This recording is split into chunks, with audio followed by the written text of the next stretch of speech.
Oui, ma question est très simple. Vous parlez de l'industrie au singulier. Est-ce qu'il n'y a pas plusieurs industries avec des types différents, des PME locales et des grosses sociétés dont l'objectif est plutôt de rivaliser localement pour certaines et d'autres mondialement? Et est-ce qu'il n'y a pas des métiers dans lesquels la concurrence n'est pas la même d'un pays à un autre? Ce qui permet à ce moment-là peut-être de définir des actions différentes en fonction de ces natures d'entreprise.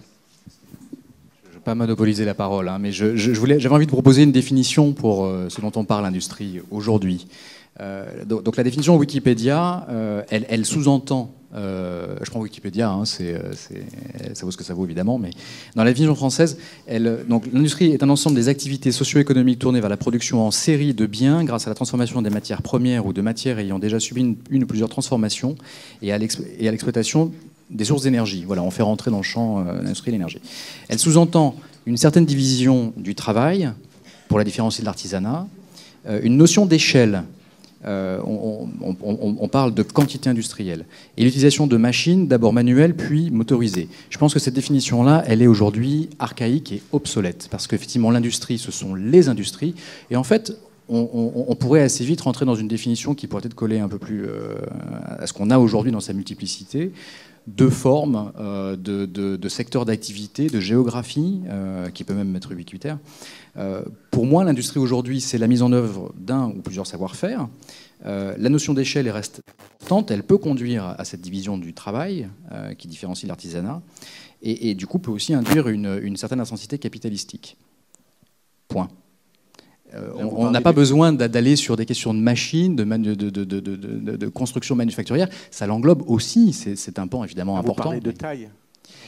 Il y a une notion d'échelle, de savoir-faire. Ouais.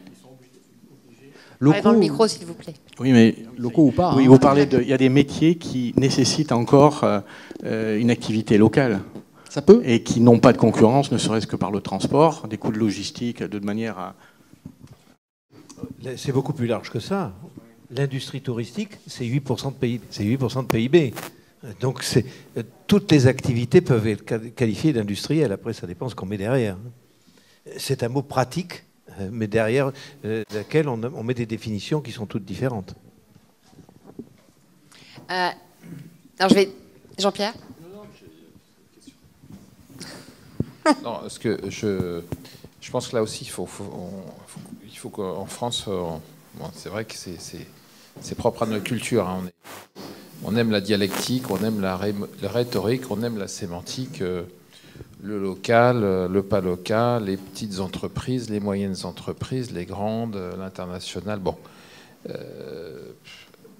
globalement, encore une fois, je suis convaincu.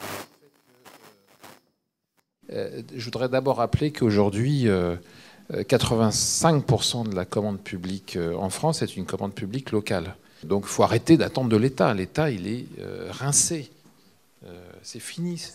Il faut arrêter d'imaginer qu'il y aura demain des poutres de perlimpinpin comme relais de croissance.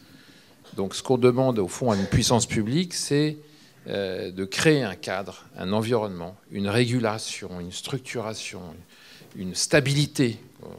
M. Marcon connaît bien les enjeux de l'instabilité, l'instabilité sociale, fiscale, enfin, le cadre, ce que j'appelle le long terme. L'État, il doit produire le long terme en termes d'environnement, qui est un facteur déterminant pour les investisseurs. Bon. Mais l'État, relais de croissance des entreprises, non. En revanche, les territoires, oui. Les territoires, oui, 85% de la commande publique, et je dis les territoires, au travers des territoires, on a la commande publique des collectivités territoriales, et je suis frappé de voir le dynamisme en France des territoires. Alors c'est vrai qu'il y a des décalages dans les territoires accélérés et accentués par les fractures numériques, hein, d'ailleurs, ça c'est très clair, entre le monde urbain et pas tant le monde rural, au fond, mais je dirais le réseau des villes moyennes. Voilà, je mets ça en exergue puisque c'est le Lonzac qui nous réunit ce soir, même si je suis originaire du Cotentin. C'est Mais globalement, demain, l'investissement qui sera fait sur le compteur dit intelligent appelé Linky, c'est un investissement de 6 milliards d'euros qui va impacter l'ensemble des foyers français. Et les autorités concédantes, ce sont les collectivités territoriales. Les réseaux intelligents, les smart grids de demain, ce seront qui seront les relais des évolutions, des ruptures technologiques, ce seront les collectivités territoriales. Les smart cities, ce seront les collectivités territoriales. Et au fond, on a des grands débats au fond sur le fond de savoir si on a trop de communes, pas assez de communes, ce qu'il faut fusionner, pas fusionner, etc. En réalité, c'est une richesse nationale que ces territoires qui sont structurés administrativement, qui ont un énorme potentiel d'initiative. Madame Faugère parlait tout à l'heure des contraintes des marchés publics. Je puis vous assurer que dans les collectivités territoriales, il y a des marges de manœuvre beaucoup plus larges, d'expérimentation, de démonstrateurs et de pilotes. Là, on va passer un accord qui sera financé par le grand emprunt, mais le sujet du financement n'est pas le sujet essentiel. Pour accueillir en France un démonstrateur mondial avec Toyota pour le compte de la métropole de Grenoble sur un véhicule qui n'existe pas mais qui va bientôt être lancé, qui est porté par Toyota, qui va prendre en charge la gestion du dernier kilomètre sur la mobilité électrique dans les hypercentres des grandes villes du monde. Bon, Toyota avait le choix entre n'importe quelle ville dans le monde. Ils ont choisi, au fond, ils ont choisi Grenoble et ils ont choisi un partenaire qui était EDF parce que l'avantage, c'est qu'en France, on a quand même des territoires structurés, administrés, avec des politiques publiques locales.